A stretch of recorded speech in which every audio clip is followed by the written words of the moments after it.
What's happening, YouTube? It's Simon466cards, and today we're going to talk about the one thing that really bothered me from the National this year. I think overall it was a great show. I think the new management committee has done a great job of improving the National and its format and how it's run.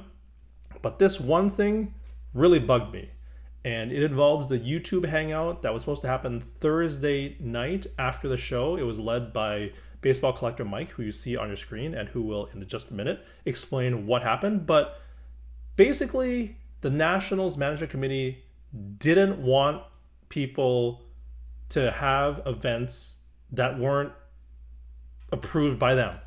And I will let Mike explain what happened to the YouTube hangout that was supposed to happen on Thursday night at one of the hotels across the street from the National.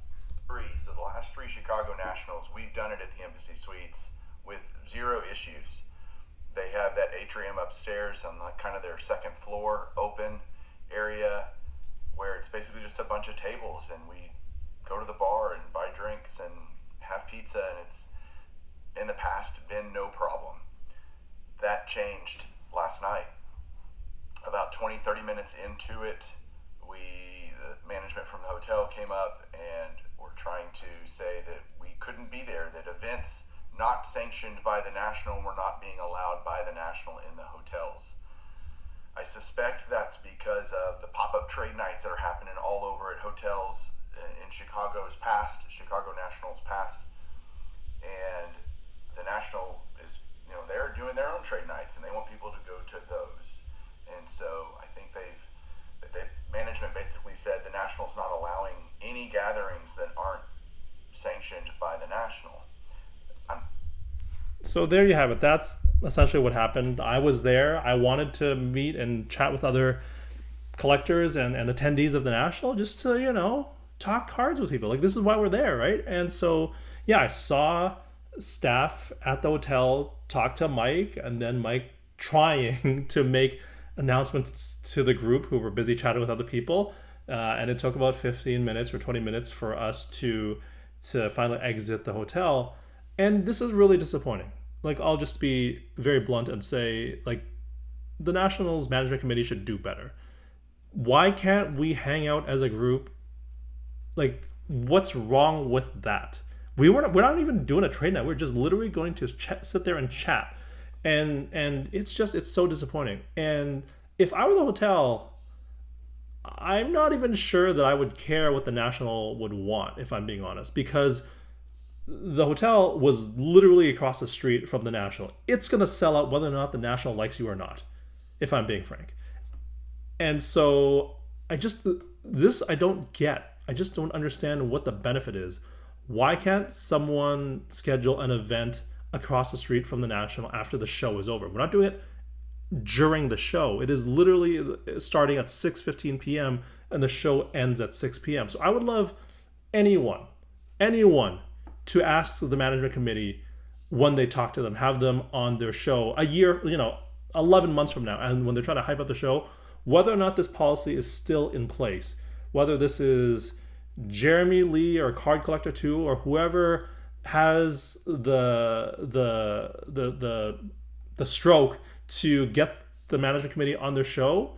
Why can't people organize events that happen after the National is over? This was at 6:15 p.m. I don't understand this. And as for we're not going to allow trade nights and all this kind of stuff that Mike mentioned, did anybody go to the Hyatt? Because they were trade nights every single night there. I was there until about 1:15 a.m. on Friday night, and there was a trade night there, and it was taking up the entire lobby, as you would have seen from one of my previous videos. It is my last day here, so I have to hit up a hotel trade night. I feel like it's a rite of passage for each National. It is 12:40 at the Hyatt, and it is still real busy. As you can see, there's a whole other group of people right behind here that you can't see, but yeah, still lots happening here. I still can't believe that the hotel management allows it here. And so nobody's actually enforcing this policy, because the Hyatt was living proof that there were events, even though if it was unsanctioned or not, that were happening.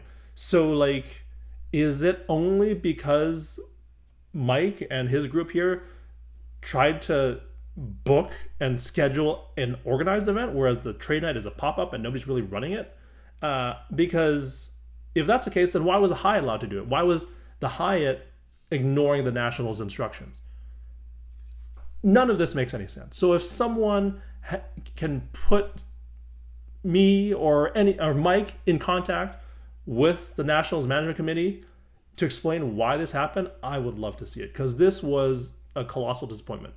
When we were all being ushered out the door, I'll be honest, I bailed on the group. I know they eventually ended up somewhere, but it seems like it was quite the journey, and I only had 2 nights at the National. So I was going to stay with this group till about 8 p.m., but once I saw this kind of go off the rails because of this decision, I bailed and I went and got in line for trade night. And that's what I did. I went back to the National. And so maybe the National got what they wanted by doing that, but it doesn't mean I was happy about it. So would love to hear your thoughts and comments on this one. I will tag both Baseball Collector Mike and Junkbox Hero Mike in this video, because those 2 guys are the people that led me to come to this event. And again, this is not on them. None of this is about them. They did a great job trying to organize this thing. It's just a disappointing decision by the National, if I'm being totally frank. Thank you, as always, for listening and watching. I'll talk to you all soon. Cheers.